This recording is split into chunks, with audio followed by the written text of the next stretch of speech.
जी, अस्सलाम वालेकुम, क्या हाल चाल है? ठीक-ठाक हैं, उम्मीद है आप लोग खैर खैरियत से होंगे। आज की वीडियो जो है वो एक्चुअली 2 पार्ट्स में है। हम नर्सिंग जॉब्स के बारे में बात करेंगे। एक नर्सिंग जॉब जो हॉस्पिटल्स में होती हैं और दूसरी नर्सिंग जॉब्स जो ओल्ड एज होम्स में होती हैं। दोनों डिफरेंट टॉपिक्स हैं, दोनों की रिक्वायरमेंट, दोनों की सैलरीज़ टोटली डिफरेंट हैं, इसलिए हम इस टॉपिक को 2 वीडियो में शूट करेंगे। आज की वीडियो में हम बात करेंगे सिर्फ नर्सिंग जॉब्स की जो हॉस्पिटल्स के लिए चाहिए। उसके लिए क्या रिक्वायरमेंट है, आप कहाँ से ये जॉब सर्च कर सकते हैं, उसके लिए क्या-क्या चाहिए, एक्सपीरियंस क्या चाहिए, सर्टिफिकेट्स क्या चाहिए, वीज़ा प्रोसेस कैसे होगा, कौन सी पोर्टल्स या वेबसाइट आपके लिए हेल्पफुल हो सकती हैं जॉब सर्च करने में, वीज़ा प्रोसेस में। इससे रिलेटेड जो भी चीज़ें हैं वो हम तफसील से बात करने की कोशिश करेंगे। लेकिन वीडियो में आगे बढ़ने से पहले आप लोगों से रिक्वेस्ट है कि अगर आपने अभी तक हमारे चैनल को सब्सक्राइब नहीं किया तो प्लीज़ सब्सक्राइब कर लें और इस चैनल को ग्रो करने में हमारी हेल्प करें। बहुत रिक्वायरमेंट है जर्मनी में नर्सिंग के शोबे में, मेल हो या फीमेल हो। बहुत सारे कंट्रीज से जो है वो नर्सिंग यहाँ पे आते हैं लोग हॉस्पिटल में जॉब्स के लिए, जैसे कि सबसे ज़्यादा जो है वो पोलैंड हो गया, रोमानिया हो गया, या इसके अलावा ब्राज़ील से भी बहुत ज़्यादा जो है वो नर्सिंग के शोबे में लोग यहाँ पे आते हैं। बहुत ज़्यादा रिक्वायरमेंट है, लेकिन थोड़ा सा रिक्वायरमेंट इनकी जो है वो नर्सिंग के लिए थोड़ी सी डिफ़िकल्ट है। मैं आपको बता दूं, सबसे पहले यहाँ पे नर्सिंग में जॉब करने के लिए एक्सपीरियंस और सर्टिफिकेट्स तो चाहिए ही, लेकिन इसके वीज़ा प्रोसेस को समझने की भी बहुत ज़रूरत है। इतना जो है वो ईजी प्रोसेस या जैसे फैमिली रीयूनियन का हो गया या स्टूडेंट वीज़े का हो गया, इस तरह का प्रोसेस नर्सिंग का नहीं होता। सबसे पहले आपको नर्सिंग में जॉब करने के लिए यहाँ पे जर्मनी के लिए नर्सिंग का डिप्लोमा या डिग्री चाहिए, और इसके साथ जो है वो आपको लैंग्वेज का कोर्स चाहिए। लैंग्वेज का कोर्स जो है वो यहाँ पे हॉस्पिटल्स में जॉब करने के लिए मिनिमम जो है वो B1 तक लैंग्वेज कोर्स चाहिए।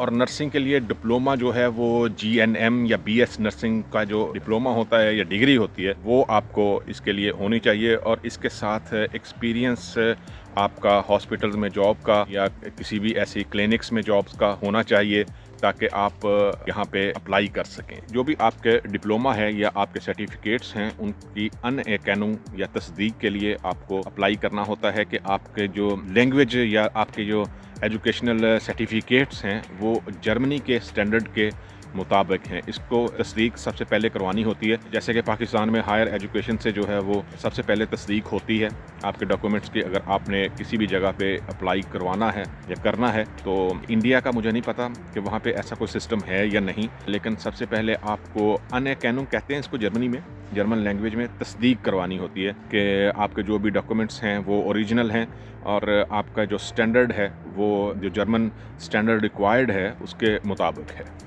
इसके अलावा आपको जो भी आपका एक्सपीरियंस लेटर जो है वो आपको साथ लगाना होगा। 1 से 2 साल का एक्सपीरियंस जो है वो इनफ है, लेकिन जो नए लोग हैं जो अभी डिप्लोमा या डिग्री करके फारग हुए हैं वो भी अप्लाई कर सकते हैं। इसका कोई है नहीं कि जी आप ज़रूरी है कि 1 या 2 साल का एक्सपीरियंस हो, लेकिन जो नए लोग हैं जिनका एक्सपीरियंस नहीं है लेकिन वो डिप्लोमा या डिग्री कर चुके हैं तो वो भी अप्लाई कर सकते हैं। इसके अलावा पासपोर्ट होना चाहिए, 6 मंथ तक जो है वो मिनिमम वैलिड होना चाहिए। इसके अलावा CV और कवर लेटर जो है वो बहुत ज़रूरी है। CV को हमेशा जो है वो यूरोपियन स्टैंडर्ड के मुताबिक बनाएं। 1 या 2 जो है वो पेजेस की CV होनी चाहिए।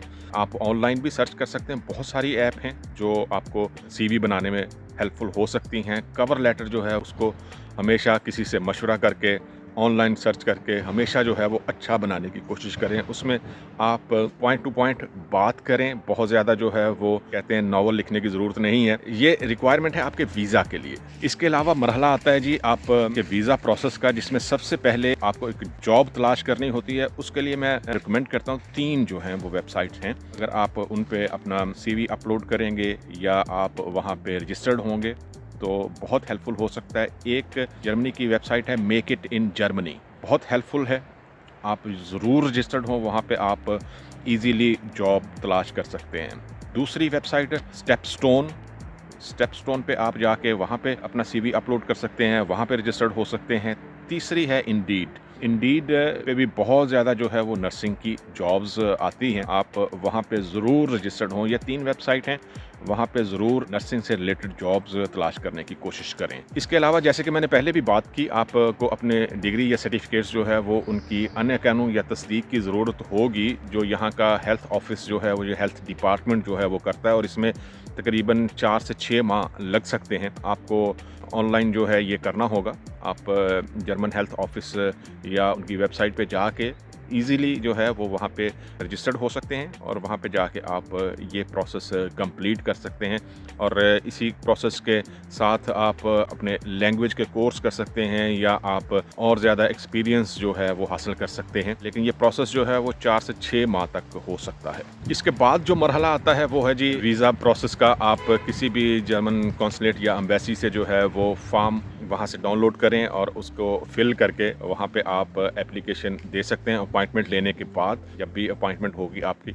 इसमें अपॉइंटमेंट लेने में या आपके वीज़ा प्रोसेस पे या आपकी अपॉइंटमेंट आने में तकरीबन 3 से 6 हफ्ते जो हैं वो लग सकते हैं। यहाँ पे नर्सिंग की चूँकि बहुत ज़्यादा रिक्वायरमेंट है, तो अपॉइंटमेंट जो है वो बहुत जल्दी मिल जाती है इस शोबे में।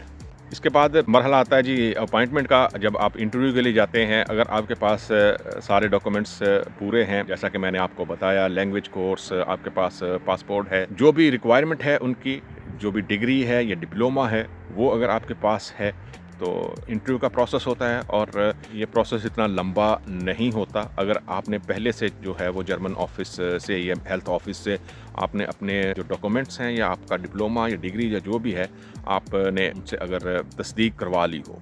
इसके बाद लास्ट में हम बात करेंगे यहाँ पे नर्सिंग के शोबे में, हॉस्पिटल्स में या डे केयर में या क्लिनिक्स में सैलरी कितनी होती है और इनकी जॉब टाइमिंग्स क्या हैं। जॉब टाइमिंग्स यहाँ पे फिक्स होती हैं। जर्मनी में 40 आवर्स जो हैं वो आपको वीक में काम करना होता है, और इसके अलावा जो भी आपके ज़्यादा आवर्स होंगे वो एक्चुअली ओवर टाइम में कंसीडर होते हैं।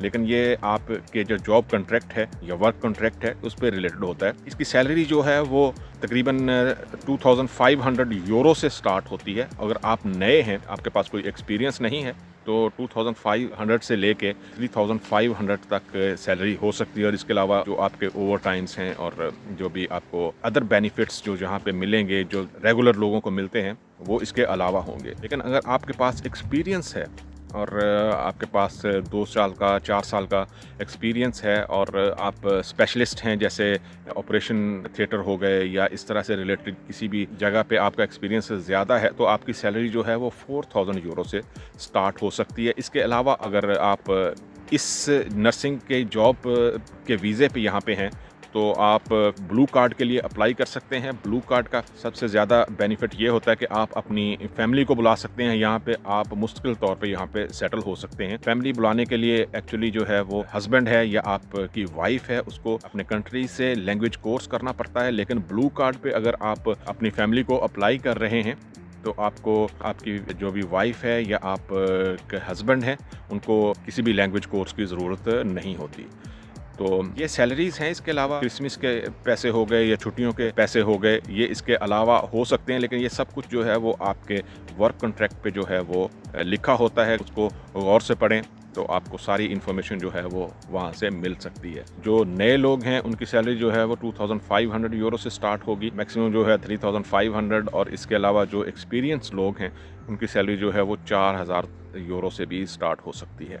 इसके अलावा 2 और वेबसाइट हैं, अगर आप वहाँ पे सर्च करें, federal office of German migration and refugees, इस पे अगर आप सर्च करें तो ये भी आपके लिए हेल्पफुल हो सकता है। वहाँ पे भी बहुत ज़्यादा जॉब्स होती हैं। इसके अलावा वीज़ा की इन्फॉर्मेशन के लिए जर्मन मिशन अब्रॉड जो है वो आपके लिए हेल्पफुल हो सकता है। अगर आप वीज़ा फॉर्म से रिलेटेड कुछ चीज़ें समझ नहीं सकते, तो ये 2 जो है वो आपके लिए हेल्पफुल हो सकते हैं। उम्मीद है ये वीडियो जो है वो आपको अच्छी लगेगी। दूसरी वीडियो में हम बात करेंगे इसी के दूसरे हिस्से में, जो नर्सिंग जो ओल्ड एज होम्स में काम करते हैं उनके लिए क्या रिक्वायरमेंट है। उनका रिक्वायरमेंट टोटली डिफरेंट है। उसके लिए बहुत ज़्यादा लैंग्वेज नहीं चाहिए, बहुत ज़्यादा जो है वो एक्सपीरियंस नहीं चाहिए, डिप्लोमा जो है वो चाहिए। जो भी चीज़ें हैं उस पर हम बात करेंगे। तो मिलते हैं दूसरी वीडियो में। उम्मीद है ये वीडियो पसंद आएगी। लेकिन जाने से पहले आप लोगों से फिर रिक्वेस्ट है कि प्लीज़ हमारे चैनल को सब्सक्राइब करें।